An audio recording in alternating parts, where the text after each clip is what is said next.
For what purpose does the gentleman from Louisiana seek recognition? Ask unanimous consent to speak out of order for the purpose of inquiring to the majority leader the schedule for next week. Without objection.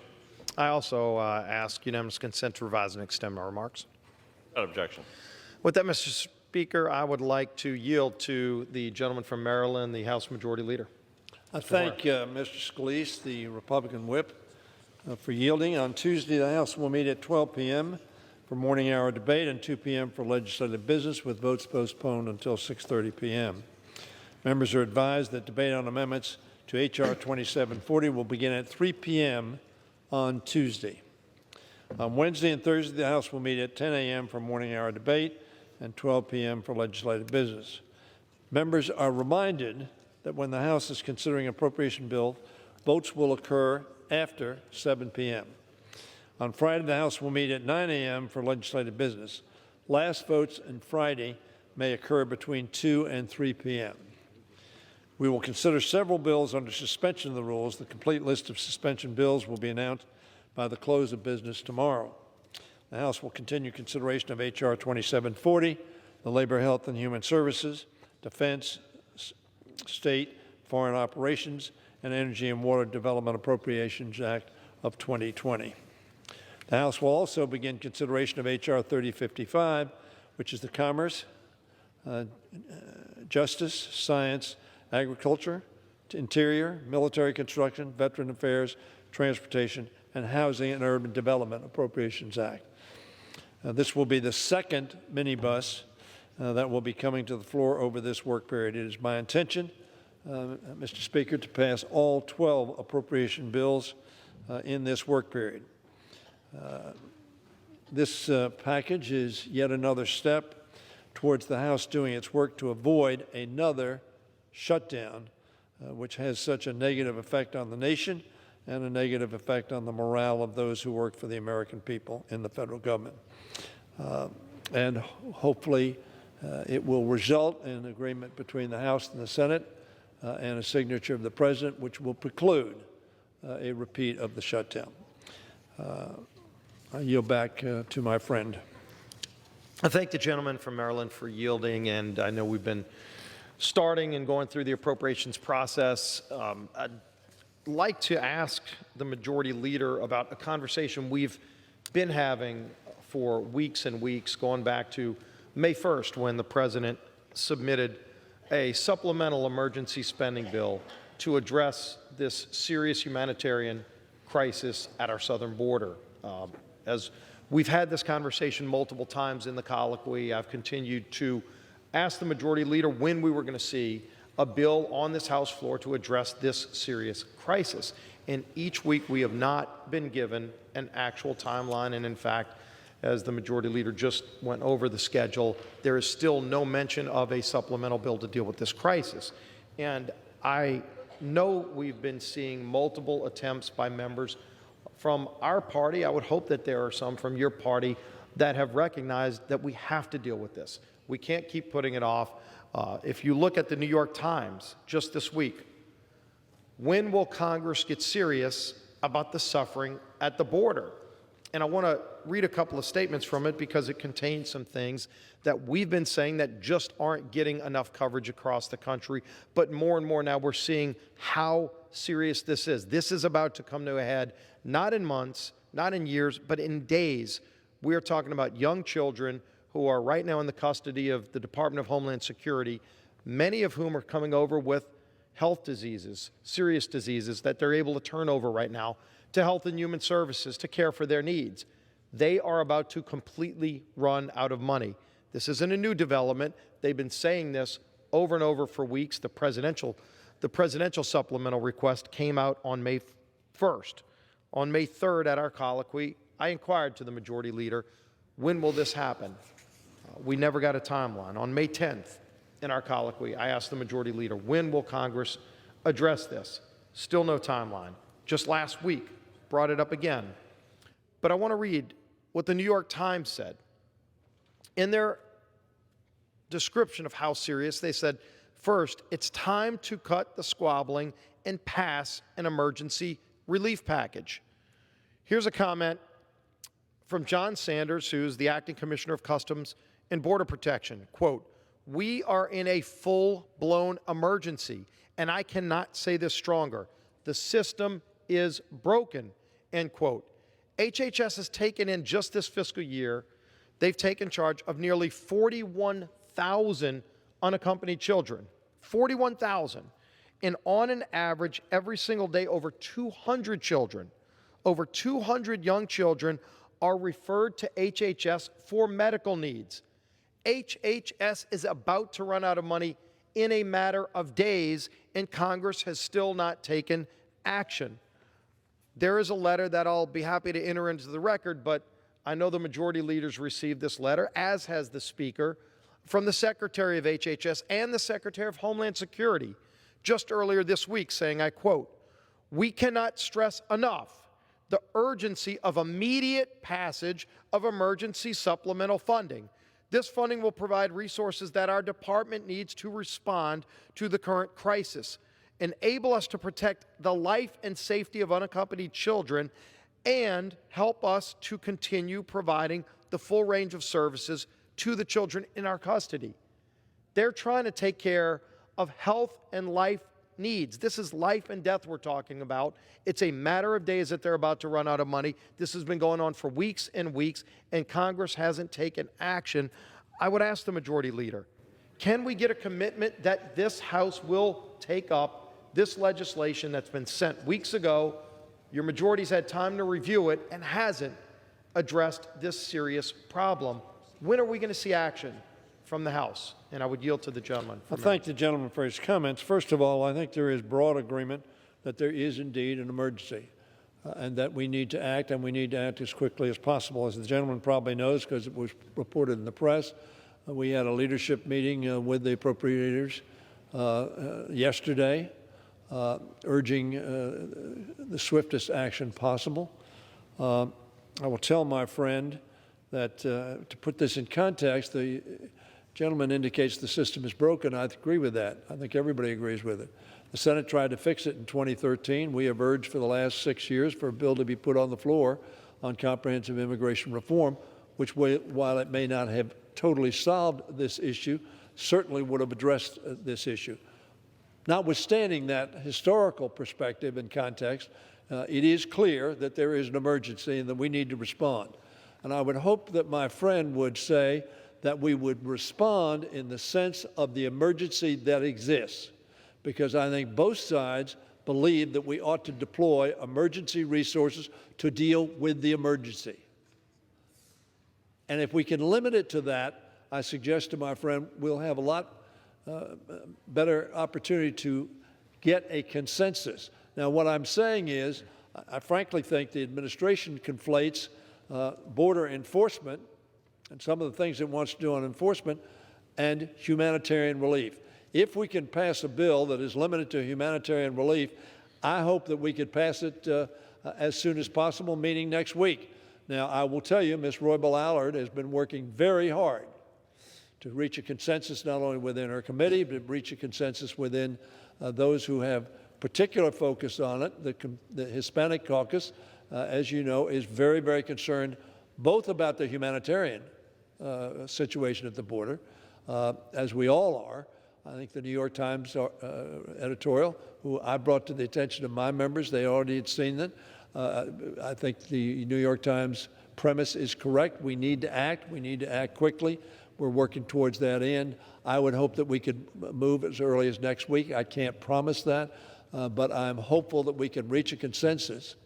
It would be nice if we could reach a consensus between the House and the Senate. I know the Senate has talked about acting next week. We'll see what they do, but I can guarantee you that this week, over the weekend, beginning of next week, Ms. Roybal Allard and others are working to get a bill that we believe could get a majority of the House and a majority of the Senate and the signature of the President, because we need to act. Gentleman's absolutely correct. And gentleman yields back. And I would reiterate the urgency of acting next week, not trying to act next week. I don't have an opportunity to do this often, so I will quote the New York Times again, because it's not something I'm normally used to doing. But to quote them, it's time to cut the squabbling and pass an emergency relief package. I know there might be differences over some of the details. There is no wall funding in the request for the president. The big battles that we had last year, this year, I'm sure will continue on how we can actually secure the border. I would hope we, over the next few months as we debate the appropriations bills, can come to an agreement on how to secure America's southern border. The magnitude of this problem can't be overstated. Just in the last month, over 144,000 people came across illegally that we apprehended. Those are just the ones we know about. And this is 3 months in a row now we've had more than 100,000 people coming across illegally. The average is over 3,000 people per day. And when you look at the amount of young children who are coming across sick, again, more than 200 children every single day are being referred to HHS for health care needs. That's the crisis that we want to address today. This isn't the bigger debate on wall funding. And so I hope we can separate those two, but recognize the president's request did not include a dime for wall funding for this humanitarian crisis. And I would hope we would treat it in an isolated way as it was submitted. And I would just refer to the gentleman when Barack Obama was president and we were in the majority. While we had differences with President Obama, including on immigration, he sent down a request in 2014. And his request was for $3.7 billion for an additional border supplemental to address the crisis at the border. We still had a crisis back then. We have a worse crisis today. But when President Obama submitted that request for $3.7 billion, we didn't squabble over it. I'm sure we might have had some disagreements, but within a month, in less than a month, we, this Republican House, passed the full amount that Barack Obama requested when he was president and sent it back out of the House. That was quick action. I'm just urging we have the same kind of quick action. We can disagree on the wall funding. And again, this isn't that disagreement. This request from the president that was made in May, and that has literally come to a head in days where HHS has told all of us, nobody's disputing it, HHS completely runs out of money, has no ability to take safely any more children that are being sent to them. And it's coming over at more than 200 kids a day, not that are coming across illegally, but as Homeland Security receives them, over 200 a day have serious enough health needs that they're sending them to DHS or HHS, and HHS has told us clearly they will run out of money in a matter of days. I hope it's in a matter of days that we take up the request, and I would yield back. I thank the gentleman for his comments, Mr. Speaker, and I understand the deep concern.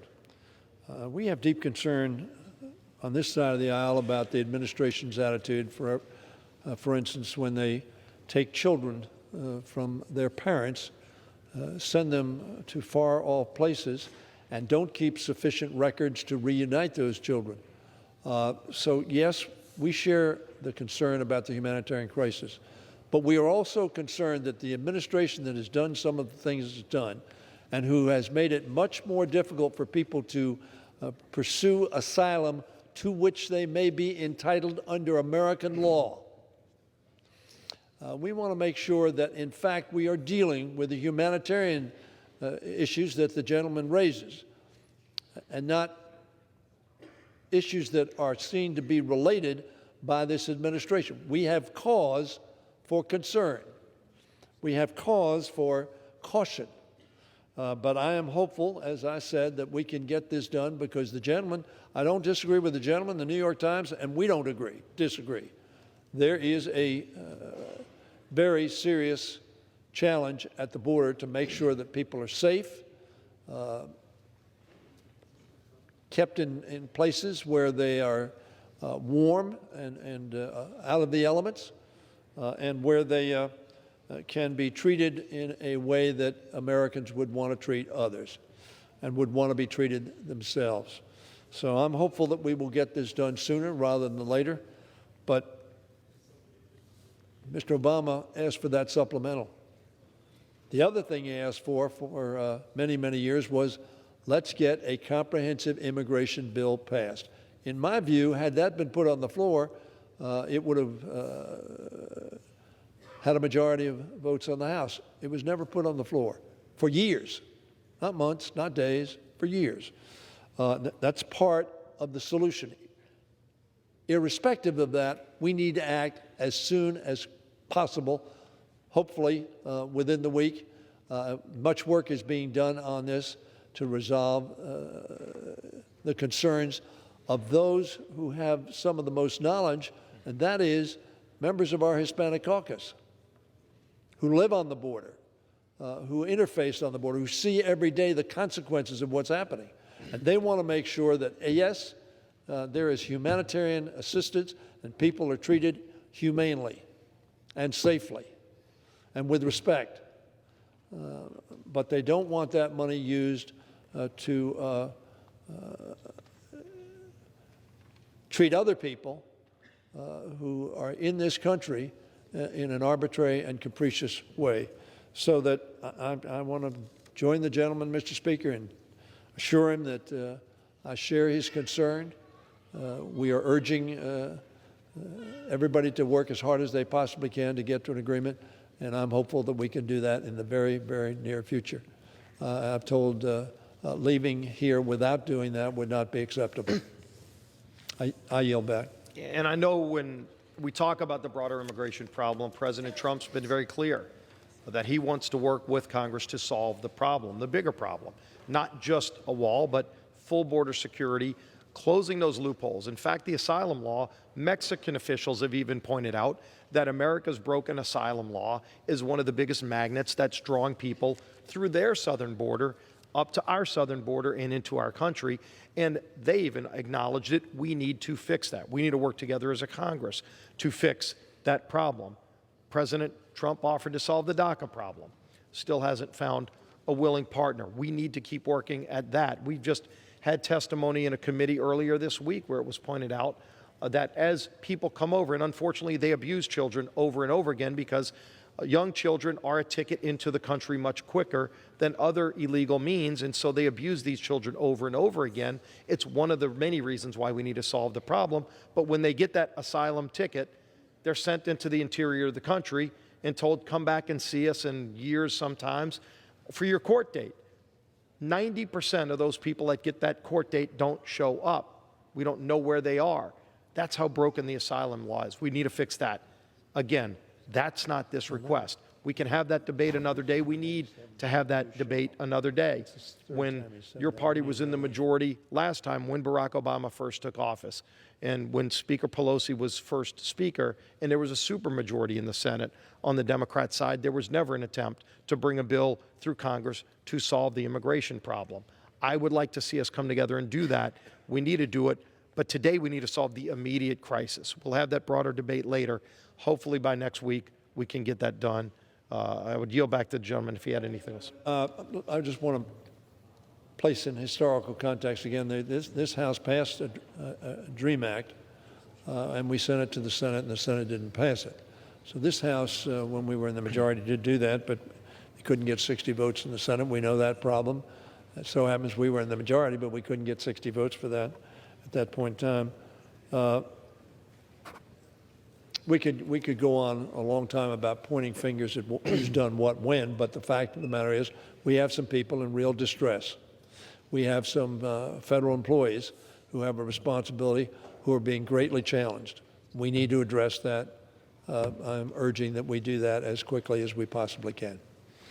I yield back. Well, thank the gentleman, and hopefully we can continue that work through the weekend and get that done next week. I know there's other work the House is getting ready to take up on the appropriations bills. On one final note, as we approach Father's Day on Sunday, I would also like to wish the gentleman from Maryland a happy birthday tomorrow.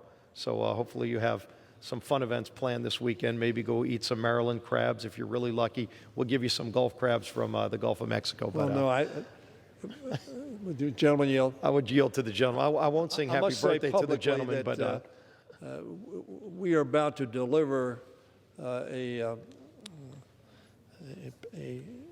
chit, if you will, for a dinner for four at one of the famous crab houses here in Washington, as the result of Louisiana's not treating the University of Maryland nearly as thoughtfully as they could have, and I lost that bet. But I appreciate my friend's wish for happy birthday. God has been very good to me, and I'm looking forward to celebrating that birthday. My daughters were a little premature. We celebrated it last Saturday, too, so we're going to have a number of celebrations on this birthday. And then hopefully everybody will forget it, including me. I yield back. And thank the gentleman. I'll be happy to give you a review of the restaurant, and I'm sure it'll be really good. But wish you well. Wish all fathers happy Father's Day this weekend.